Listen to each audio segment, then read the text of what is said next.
Ya, baik sahabat ya, Minyanto Channel di mana saja berada. Kali ini ada satu tips sahabat ya, tips bagaimana kita memasang ban baru ya, ban dalam baru agar supaya awet ya. Ban tidak gampang rusak ataupun tidak gampang, kalau orang bilang, makan samping ya.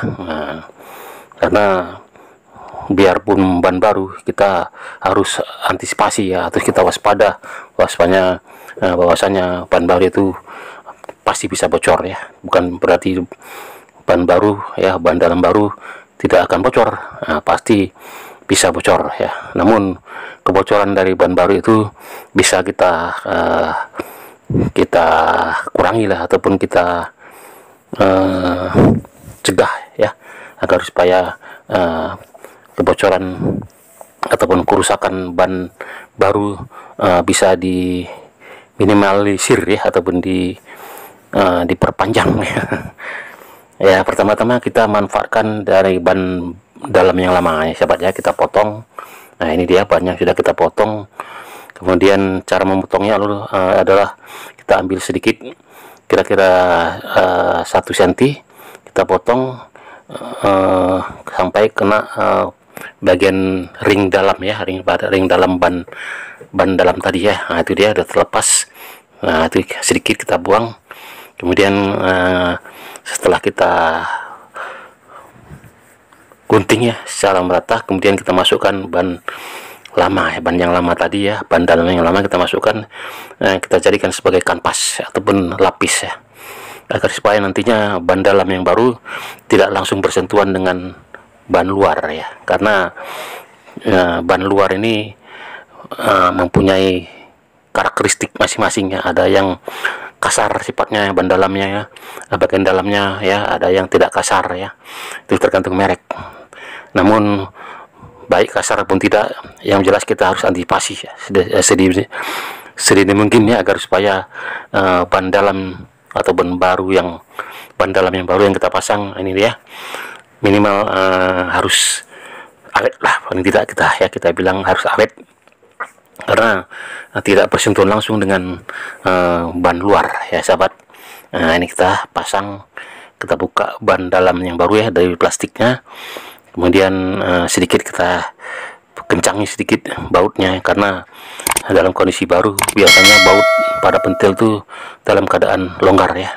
Nah, kita kencangi dengan menggunakan kunci 8 ataupun kunci ring 8, ataupun kalau nggak ada pakai tang pun bisa ya, agar supaya bagian dari pentil dari baut ya bisa kita kencangi. Nah, itu dia, seperti itu kita kencangi, jangan terlalu kencang kali ya, sekedar rapat aja ya.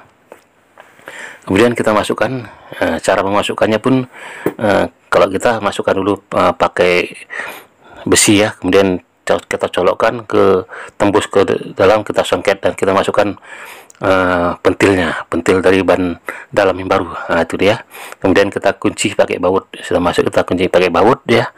Jadi cara memasukkannya masing-masing berbeda ya, tapi kalau menurut saya cara seperti yang saya pakai ini adalah cara yang praktis ya. Nanti yang jelas nanti kita benahi ya.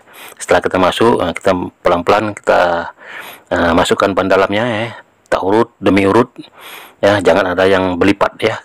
Nah, itu dia sampai selesai ya, kita urut, masukkan ban dalam yang baru tadi di atas dari ban dalam yang lama yang kita jadikan kampas.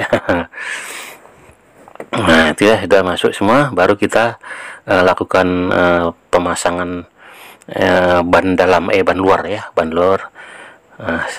Kita setel dulu. Nah, ini deh, kita setel pada bagian sebelah kiri ya, nanti karena di situ ada, nah ini kuncinya udah dapat, kunci untuk memasang ban dalam ya. Jadi macam-macam alat untuk memasukkan ban dalam tadi ya. Kalau saya buat seperti itu agar supaya itu dia agak bengkok sedikit, agar supaya gerakan luasa ya. Nah, jadi masing-masing kita mempunyai ide masing-masing ya. Tapi kalau ide-ide saya ini ide-ide yang sangat gampang ditiru ya dan praktis ya.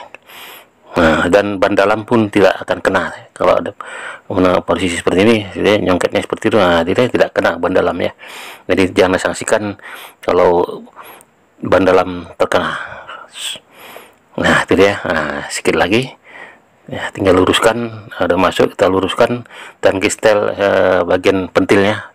Nah, kemudian kita kunci lagi agar supaya lebih ketat pentil tadi, pentil ban dalam, dan setelah itu kita putar-putar, kita ratakan agar supaya nantinya di saat kita pompa ban tersebut rata ya, mengembangnya secara rata dan tidak bergelombang. Tapi biasanya orang kalau seperti ini dia memakai oli kotor ya di sampingnya, itu tidak semuanya ya.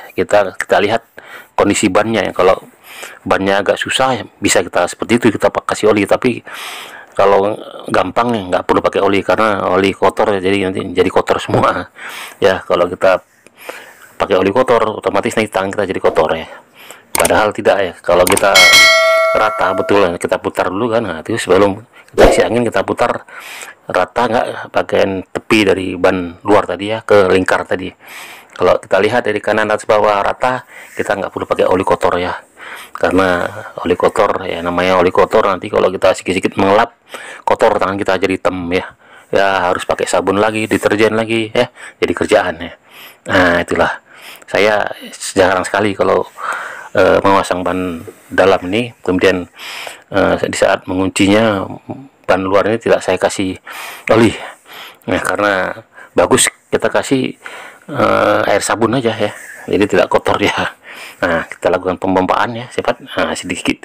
Kita jangan terlalu keras kita memompanya, kita sedikit, kita kencangi bautnya, kemudian sambil putar ya, sepicip ya, itu sambil putar agar supaya lingkaran ban luar tadi ke pelak ya, jadi rata dia. Nah, kalau kira-kira sudah mulai kencang, sudah selesai, kekuatan ban berarti sudah selesai lah. Nah, ini sudah selesai dan siap untuk dipergunakan.